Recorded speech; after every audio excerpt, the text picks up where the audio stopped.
Welcome to the podcast for those of you who are tuning in for the first time. My name is Tavishima Ayede. I'm the host of the podcast. I'm a former lawyer turned business consultant, and what I do is I solve business problems every single day. Now, today, what I want us to look at is objection handling and closing. For those of you who are listening for the first time, we are continuing in a series about how to close high value sales. Now, unlike most other what will I say now, sales consultants or people who talk about sales and marketing, I'm not one of these people who's going to produce one piece of content or one post and say, look, this is the ultimate thing you need to learn, and this is how it's going to help you grow your business. So, for those of you who've been listening for any length of time, you know that I keep saying it over and over again that it's a system. So everything is a system. We work on everything in a holistic sense, and that is how we get better at sales. So there's lots of tiny, tiny little individual things that all work together to improve our business. And those are the kinds of things that I explore every single day on the podcast. And that I've been exploring, you know, in a very particular way to show how we can close high value sales. So the whole thing about closing high value sales, there's no one magic thing that you're going to do today and then you're going to become a super closer. It doesn't work that way. So if this is your first time listening to the podcast, after this episode, skip back, listen to a couple of episodes. You might have to keep skipping back and back and back, but you will get the full gist to see what it is that you need to be able to close sales. And if I remember correctly, I think in the previous podcast episode, I spoke about how you need to sell in a consultative manner, sell like a doctor, because that is what will set you apart. Number one, you stand off as a true professional.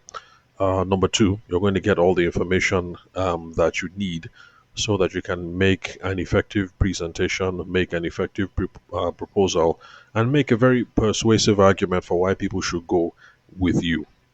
So, I think these are some of the stuff that we spoke about yesterday. Okay, before I continue, if you'd love to connect with me, call me, send me a text message or a WhatsApp message on 080-6466-2140. Also, if you don't have all the time to listen to 20, 30-minute episodes every single day, then you can just send me a message, ask to be joined to my WhatsApp group, and there you're going to receive PDF summaries of podcast episodes every single day. Now, the PDF summaries that I create are, very short, 3 to 5 minutes max, and you can read the whole thing, get a sense of what was discussed, get a sense of what the key takeaways are, and the things that you can start working on today to improve your business. So that's it.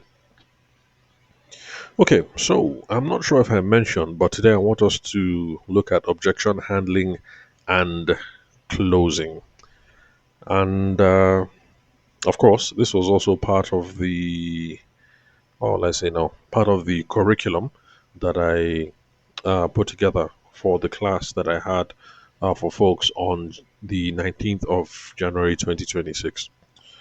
So, objection handling and closing. Okay, you know what? It's probably not enough time to take two of them together. So, let's just say I'm going to focus on objection handling today. Okay, now there are some of you who are hearing this term for the very first time, as in which one be objection handling? Okay, very simple. Now, in sales, we talk to people, right? Because we're trying to collect money, we're trying to get customers, we're trying to, get market. Like, you get me? We're trying to move things. Now, because we are trying to have conversations with people every day, whether the conversations are face to face, or whether it's on the phone, or whether it's through an email, or whether it's through a DM, in the exchange, in the back and forth, there are some things that normally do happen. People will start giving you all kind of excuses. So anytime somebody gives you an excuse, a K leg, a comma, a hiccup, a U turn, anything that shows why they might not be interested or they can't take action on this agenda today. In sales, typically we call those things objection. So if you're talking to somebody now and the conversation seems to be flowing smooth, and then the woman says, "Let me discuss with my husband," that's an objection. The man says, "Let me discuss with my wife," that's an objection. The couple says, "We need to pray about it, let's talk to our pastor," that's an objection. The woman says, "I'm a retiree now, let me discuss with my children," that's an objection. They say, "You are too expensive," that's an objection. "How much did you say it is? You want to build a house on top of my head?" That's an objection. "Young man, do you think I'm arm robber? Do you think I pluck money from trees?" That's an objection. "Oh, you only have them in red. I was hoping I'll see something in purple." That's an objection. Whatever it is that they say, it looks as if this agenda is not agending again. We're not going forward again. We treat those things as an objection. Excuse me. So it's integral to the sales process that we have to learn what to do next. Because if you don't come up with a plan, and if you don't come up with a plan ahead of time, that is where the conversation will hook. If somebody says, "You only have them in purple, I was thinking black," if you have not thought about what to say before now, that is where this thing will hook and it will die. If you don't have a plan, and the woman says, "I'm a retiree, I have to talk to my children." If you don't have a plan beforehand on what to say or how to handle this whole thing, that is where this thing will hook and this is where you will lose the deal.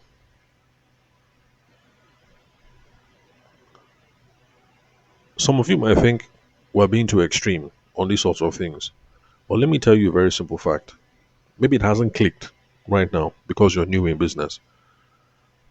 But honestly speaking, 99.9% of the conversations that you are going to have, there will be one K leg, one comma, one something or another that will come up. That one is just standard. You don't believe me? Just relax now. Think back. All the conversations you had with potential customers today, is there anyone that just went straight from good morning to give me account details that didn't have comma? The conversations you had yesterday, the ones you had last week, the ones you had last month. In fact, I'm making this recording on the 25th of January, 2026. Is there any conversation that you had starting since January of this year that there was no comma, there was no K leg, there was no U turn, there was no, you know, left and right, no delay? None.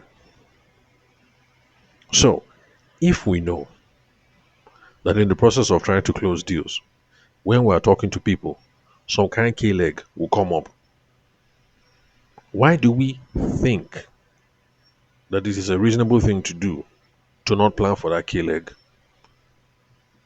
You're supposed to plan ahead of time. That's what you should be doing. And those are some of the things that we're going to talk about today. All these objections, all this comma, all this K leg, all these excuse, all these whatever, how can we handle them? Because there is nobody that will not face them. Oh, by the way, if you're not facing any objections in your business, I beg, reach out to me and tell me what your miracle process is. I want to learn from you so that I will not be facing objections either. So, we've defined objections now as any reason, any excuse that people give for not going ahead with the sale, for not going ahead with the agenda, for not going ahead with the agreed action plan, or for not wanting to continue with this relationship. Now, one thing you need to know about all these excuses is not all excuses are created equal. Sometimes a woman will say, "I'm a retiree, I have to talk to my children." Sometimes a woman will say that because it's a brush off, like she doesn't like you, she doesn't trust you, she just wants you to go away. Sometimes that's why she's saying, "I'm a retiree, I need to talk with my children." Sometimes the woman is saying, I'm a retiree, I need to talk to my children because she has a reasonable concern and she actually wants to know my son, my daughter, what do they really think before I move ahead? So, not all objections are created equal. So, when somebody says, you only have this thing in purple, I would have preferred black. Or they say, what? Do you think I'm an armed robber? You think I'm a politician? Where am I supposed to get that money from? Or they say, you know what? Send an email to my secretary. Sometimes people say that because they're trying to brush you off. They don't like you or they don't want to deal with the hassle. But sometimes it's because there's a reasonable concern that they have on their heart, in their mind, and they actually need time to think it through, to sort it out. So, in trying to deal with these objections, what we need to do first of all is we need to come up with a process for trying to figure out, okay, this thing that this person is saying, is it valid? I mean, is it invalid? Do they have a legitimate concern? Do they have serious questions at the back of their mind? Or is this thing a condition? Let me repeat and let me explain. When they say this thing, is it valid? Abi, is it invalid? Is it true? Abi, is it not true? Does it make sense? Abi, it don't make sense. Do they have a serious question? If we can figure that out, of course, we can help them to address the question. Or is the thing a condition? Now, in sales, a condition just means one thing has to happen before the other things can continue. Let me give an example that a lot of us will know, which is alcohol. At least on paper, I can't sell alcohol to somebody unless the person is 18 years.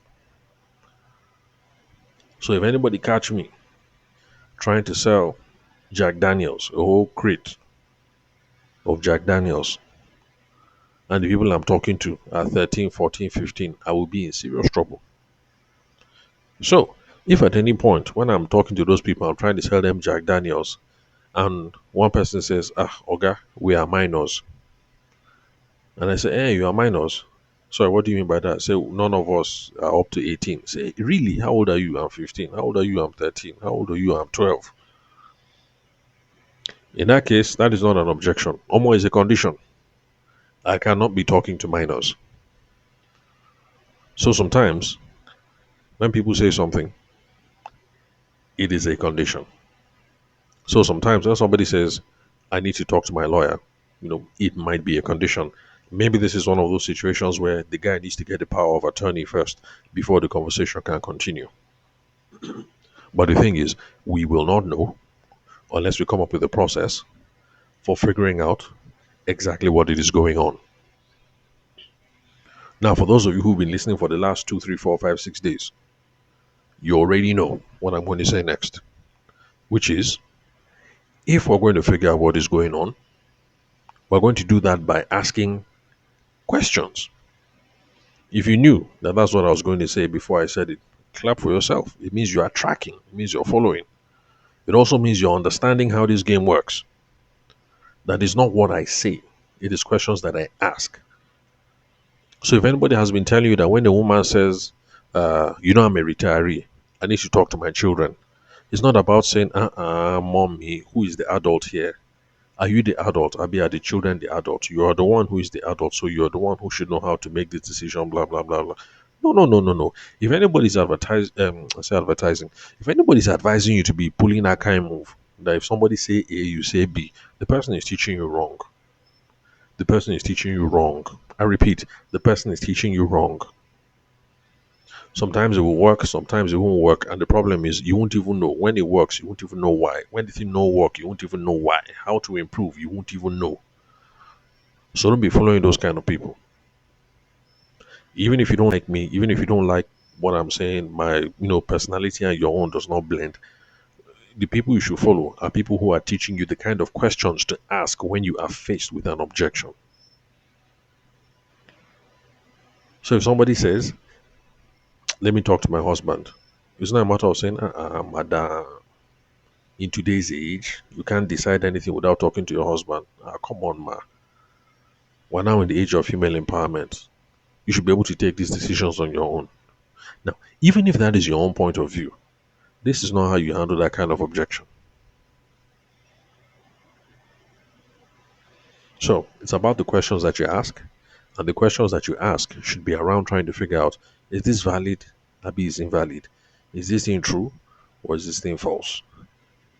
Do they have a serious concern? Do they have serious questions? Abi, is this a condition? You need to know. Because if it is a condition, then of course the reasonable thing to do is, you allow the person to go and sort out the precondition before they come back to the table.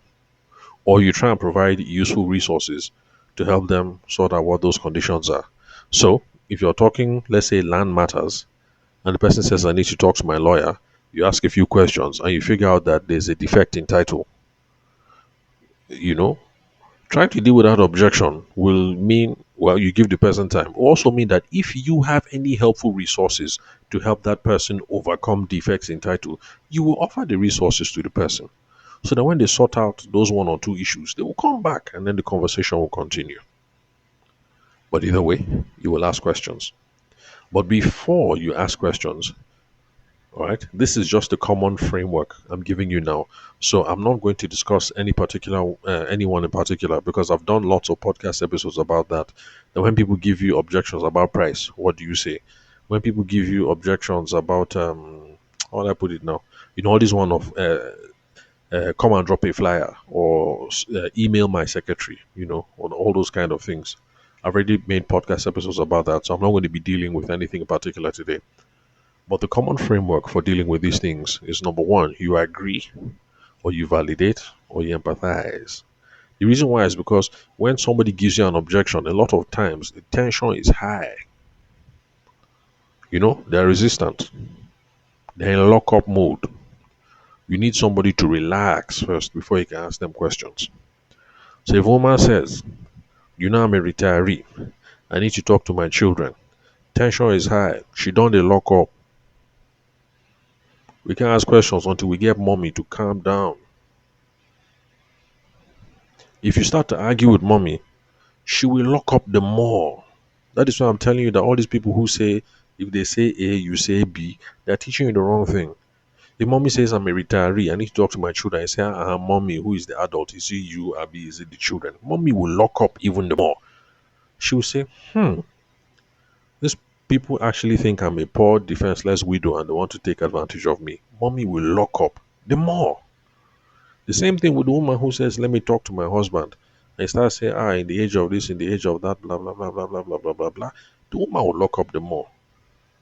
If a man says, let me discuss with my wife, and you say, or guy, who is the man in this relationship? You're making the man feel emasculated the more. And you think, he will flow with you. So this is not about what we feel. If the man says, I need to talk to my wife, we agree, we empathize. If the woman says, I need to talk, I'm a retiree, I need to talk to my children, we agree, we empathize. If the man says, well, I'm a poor old man, I don't make any decision without consulting my first daughter, we agree, we empathize. If somebody says, I need to talk to my lawyer, we agree, we empathize. It's not a quarrel. And if we try to quarrel, most people will lock up the more. And the thing is, for those people who don't lock up and you're able to bamboozle them and you close the deal, later on they'll feel angry. They'll feel angry at themselves that this person took advantage of me. Or they'll feel angry at you that they'll feel angry with themselves that I allowed myself to be taken advantage of. Or they'll feel angry at you that you took advantage of me. Either way, there will be no repeat business and there will be no referrals. So the woman who feels like she got taken advantage of, she wasn't able to talk to her children, you think she will come back and buy from you tomorrow? No. Or you think she will send her friends who are other retirees? No. Which is why when I see people selling financial services, for instance, maybe like you're selling insurance, the woman has said, let me talk to my children, and you continue trying to bamboozle her. Okay, no problem. You collect the deal, you collect the commission. But then tomorrow, you think she will give you her sister's number or her colleague's number for you to go and do what? To bamboozle her again. It's about questions. So you agree, you validate, you empathize, so that people relax, so that people know that, what you're saying is reasonable. There's no quarrel. I'm a retiree. I have to discuss with my children. Ah, mommy, it makes a lot of sense. I agree with you. Because even myself, my own momsy is a retiree. And when it comes to expensive things like this, momsy does not act without consulting with us. So, madam, it actually makes sense. By all means, I think you should call your kids. That's the part of I agree. That's the part of empathize. The man says I need to discuss with my wife. You say, Oga, I feel you. Me self, I'm a married man. You get some kind of things that I have to discuss with madam first too. So my brother, I feel you. It makes sense. You suppose call madam. That's the agree part, the validate part, the empathize part. You let the other person know that what you're saying is reasonable. It thing makes sense. I feel you. I understand you. No wala, no problem. Excuse me. So that's the thing that causes temperature to be calm, people to be cool, resistance will come down small. Now, when resistance come down small, that is when you now start asking questions. The whole point of the questions is just to try and figure out what the main problem is. Oh, bro, you need to talk to your lawyer. Yeah, I feel you. It makes perfect sense. You know, on top land matter nowadays, we definitely got to involve the lawyer. That's the agree, the empathize part. Then you now ask questions. By the way, I hope you don't mind me asking. You wanting to talk to your lawyer, is it because, how will I put it now? Okay, you want to talk to your lawyer. Um, is it because you want to investigate title history? Like you ask. From asking those kind of questions, you now be able to now see whether it is a significant issue or not. The woman who says, I want to discuss with my children because I'm a retiree, you ask. I say, yeah, mommy, yeah, it makes sense. Yeah, even we too. Before momsy makes a decision, she discusses with us, blah, blah, blah. But mommy, I hope you don't mind me, hope you don't mind me asking. So normally, like in these kind of situations now, like what are the kind of things your children are even looking out for anyway? Like you ask, you never know.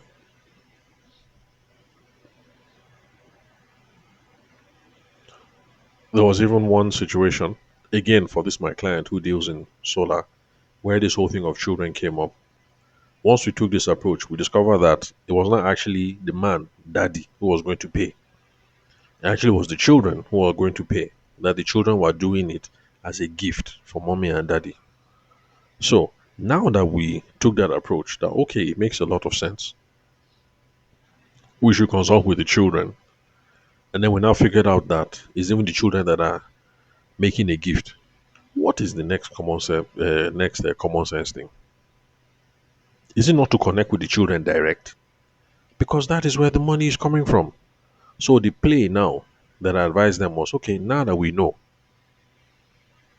there's the children that are making a gift and the firstborn is the girl, let us connect with the first daughter now.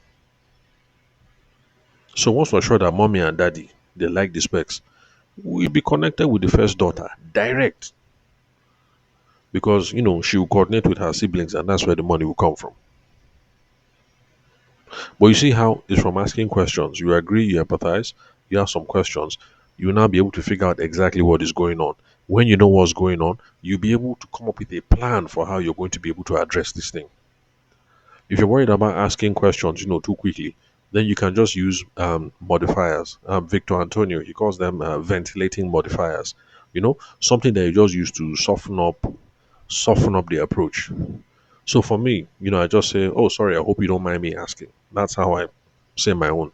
But then again, I'm more uh, I'm more on the formal end. So you don't have to say it as formal as me. I've told some people and they've tried it out and it works. There's some cases where you say, I beg bros, no vex, and then you just go ahead and ask the question.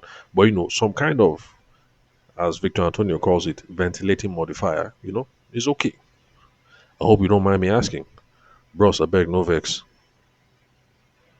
Sometimes, like that whole I'm a widower. I need to talk to my I say widower.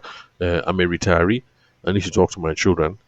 Sometimes after you agree, asking questions about the children before you refocus. That is true self. Ah, mommy, you're lucky. Oh. It's like you have plenty children now to take care of you. Say, plenty how? No, it's only two children that I have. Really? Only two kids? It's all this picture of the grandchildren that I'm seeing on the wall. So it's just the two children. Yes, so that's my first daughter. She's in Canada. These are her children. Blah, blah, blah. From all that talk, eventually things calm down. You build some small rapport. You can refocus the whole thing. That I can tell that this your first daughter, Bimpe. I'm sure she's the one that really carries the matter on your head. Sorry, how do they say it again? Carry your matter on top her head. And then you start, you know, asking questions again. Well, see, this is the reason why I say that sales has to be conversational.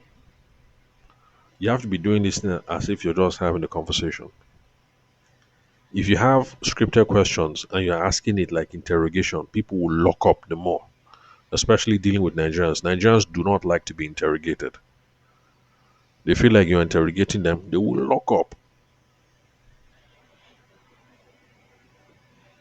Now, when we ask questions and we're now able to figure out, is this a valid concern? Is there a condition here? Or do they have questions or whatever? It is then we'll know what to propose next.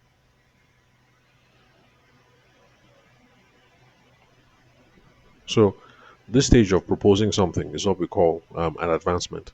Advancement just means um, we have to put a next step on the table and we all agree. So, for the woman who says, I should consult with my children, and we now know that, okay, it's because the children are making a gift, the advancement will be something like, okay, sure, no problem. You talk to Bimpe, but mommy, it will be nice if we can talk to Bimpe direct. I hope you don't mind. Oh, okay, no problem, but I will discuss it half first. It's okay, mommy, no problem. So, mommy, sure, I can call you by Friday. If Bimpe doesn't mind, I'll collect her number from you, so I'll be in touch with her direct. It's okay, my dear, no problem. That is your advancement. She wants time to talk to her children. We've agreed she's going to talk to Bimpe. We'll call back on Friday to say, mommy, how far? Can we talk to Bimpe? If mommy says yes, we'll collect the phone number. If mommy says no, and I don't know. When we get to that point, we'll cross it. But at least we put something on the table. There's something that we can look forward to for Friday. Same thing with the person who wants to talk to the lawyer. He wants to talk to the lawyer. They want to investigate title. So that's okay. That's not a problem. What kind of information would your lawyer need to make this next step possible? So, I don't know. I have to discuss to the lawyer first. Okay, you know what? Here's my card. Why don't you give it to the lawyer? He can call me directly so I can give him whatever files that he needs. Oh, fantastic. That'll be really, really helpful. Sure, no problem.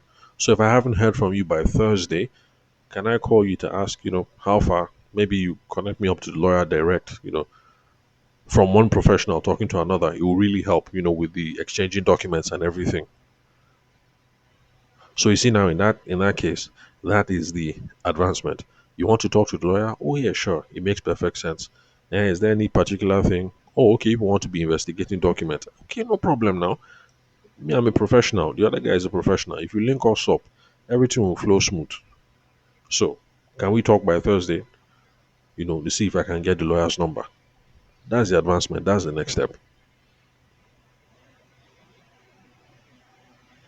So, hope you guys are following. First of all, you agree, you empathize, you validate.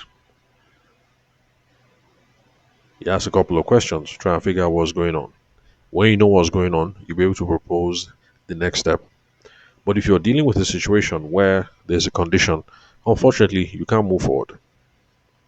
Just walk away, drop a flyer, drop material. So, if what I do is I sell hot drink, that's what I sell, and I walk into the shop and I'm trying to sell my consignments to the people in the shop, but unfortunately, it is the owner's teenage children who are there. If they say this is not something we can decide on, I say, why? I say, because we're not old enough. Daddy says we can accept whatever, whatever. But when it comes to these sorts of things, that one, they don't have permission. You just walk away. So, okay, no problem. Makes perfect sense. Makes perfect sense. When will daddy be around? You walk away and come back. If you can't figure out when daddy is going to be around, okay, drop a flyer and you try again. But if it's a condition, please, by all means, do not try to overcome a condition. In fact, I think it was Brian Tracy, I think. I can't remember. The example he gave a condition was this, that if you sell women's shoes and you're talking to a random man, the man is not married, so he doesn't have a wife.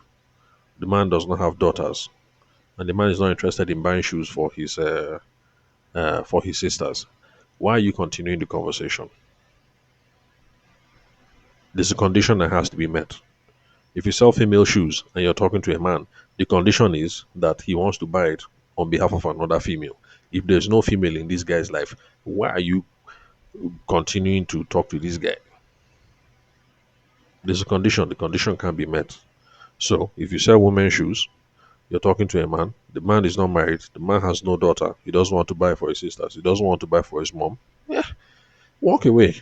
Give the guy a flyer. If you change your mind and you want to buy for momsy, this is my phone number. You just leave it. There's a condition that has not been met. So, since it's been 30 minutes, let's bring this to a close now. Then, closing. Yes, objection handling and then closing. So we will handle closing when we reconvene tomorrow. Yeah. Okay, yeah. I think that's it. So thank you very much for your time and attention. Remember, if you'd love to connect with me, call me, send me a text message or WhatsApp message on 080 6466 2140. So thanks for your time and attention. I'll catch you all some other time.